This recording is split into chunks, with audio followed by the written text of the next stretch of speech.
మీ దగ్గర స్పెషాలిటీ డిజైనింగ్‌లో గాని, వెంచర్ ప్లానింగ్‌లో గాని ఏముంది? నాది అంతా కూడాను కొంచెం 23 ఇయర్స్ నుంచి నేను యూఎస్‌లో ఉన్నాను కాబట్టి హ్మ్. అండ్ ఇప్పుడే ఒక 2 వెంచర్స్ ఇక్కడ స్టార్ట్ చేశాను. కొంత ఓకే. ఆంధ్రప్రదేశ్‌లో కూడా ఇన్వెస్ట్ చేయాలి. డెవలప్‌మెంట్ దగ్గర కాంప్రమైజ్ కాలేను. ఓకే. నేను అక్కడ చూసొచ్చిన వాడిని కాబట్టి ఆ! ఒక రూపాయి ఎక్కువైనా కస్టమర్‌కి బెస్ట్ ఇవ్వాలి. ఓకే. మనం చార్జ్ చేసే ప్రైస్‌కి అనే మైండ్ సెట్ ఉన్నది.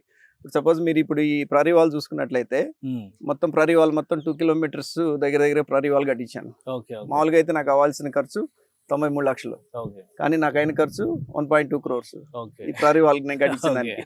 ఎందుకు అనంటే that is because of engineer development. Okay. Engineer ఏమి ఇచ్చాడో, ఎంత స్ట్రెంగ్త్ ఏమన్నాడో, ఏ సో, దాని కాంపోనెంట్స్ ప్రకారమే వాడమన్నాడో కట్టారు. హ్మ్. దాని ప్రకారం నేను కడతాను. కానీ ఏదో ఒక 4 వాల్స్ కట్టారు కదా అని అట్లాంటి వాళ్ళకి ఆ డెవలప్మెంట్ నా వల్ల కాదు అట్లా చేయడం. ప్లాట్స్ ప్లానింగ్ విషయంలో ఎలాంటి కేర్ తీసుకున్నారు? నార్మల్ మన దగ్గర ఉండేటువంటి sizes, villa sizes, plot sizes వీటన్నిటిపైన ఒక అవగాహన ఉంది. వాటిలో ఏమన్నా స్పెషలైజేషన్స్ ఉంటున్నాయా? అంటే క్వాలిటీ ఆఫ్ కన్స్ట్రక్షన్ అగైన్. ఇప్పుడు వాటర్ స్టాక్ కాకూడదు వర్షాలు పడినప్పుడు. ఎందుకంటే మచిలీపట్నంలో వర్షం పడితే కనుక కుంభవృష్టి పడుతుంది. ఒక సముద్రం అరగంటలోనే పక్కనే కదా.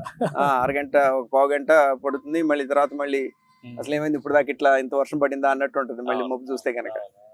సో అట్లాంటి ప్రికాషన్స్ అన్ని కూడాను లైక్ డ్రైన్స్ మనం ఎట్లా పెట్టాలి, రోడ్లు ఎట్లా వేయాలి, ల్యాండ్స్కేప్ ఎట్లా ఉండాలా, గ్రీనరీ ఎట్లా ఉండాలా. అందుకని నేను అన్నట్లు ఇంజనీర్ డెవలప్మెంట్ ఉంటుంది నా ప్రాజెక్ట్ లో. ఓకే. అండ్